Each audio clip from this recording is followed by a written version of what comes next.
One of the key speakers at the event is Mark Patrick, the CFO of Syngenta, and he joins us now for an exclusive interview. Mark, very good to have you with us.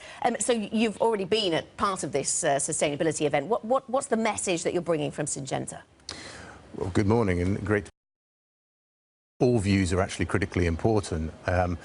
My sense, though, from yesterday's conversation is that every organisation and government has a slightly different perspective. If we're going to meet some of the Paris Accord metrics that we've set ourselves, then we all need to come together and look at this holistically and not have our own individual plans. And ultimately, it all starts with us as the consumer. And it starts with us as the consumer, and it starts with every individual then and every business coming up with their thoughts. Do you sense real appetite amongst your customer base to talk about sustainable pesticides and sustainable product? Is it more than just rhetoric? Is there real money behind these sentiments? Absolutely. I mean, Syngenta hosted a One Agri event in Brazil last week for 1,200 people, stakeholders, including the Ministry of Ag, farmers, government officials, etc. And I was talking to farmers, and the first question he asked me was, so what is Syngenta doing to invest in new technologies, whether that's biologicals, precision application, drone application, etc.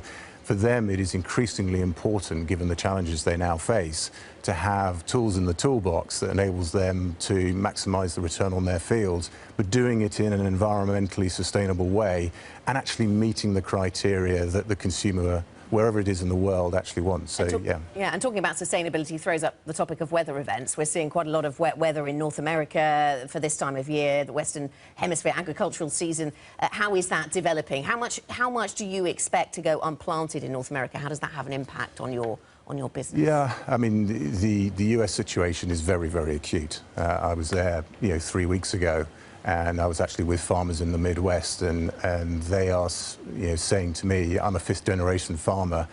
I know I'm not going to be able to plant what I want to plant, and my income, I've probably got 1 year left where I can sustain myself with the current commodity prices, and now with a reduced acreage of probably between 5 and 10%.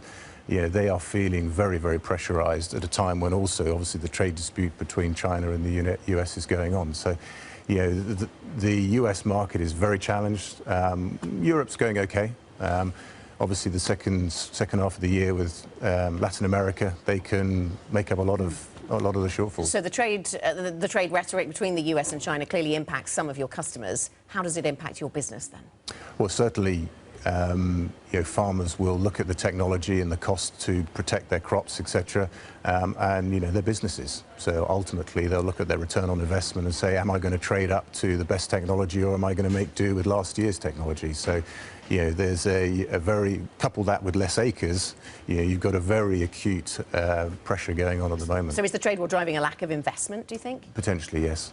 And you're now owned by ChemChina, of course, your business. Is that having an impact on the way that you're viewed as a business? Because I remember at the time that the takeover was much talked about, some speculated that maybe you'd have more trouble getting approval for product, for example, in the US market because of your association with China. And since then, the rhetoric between the US and China has only got louder. So has that been an issue so far? To date, no, not at all.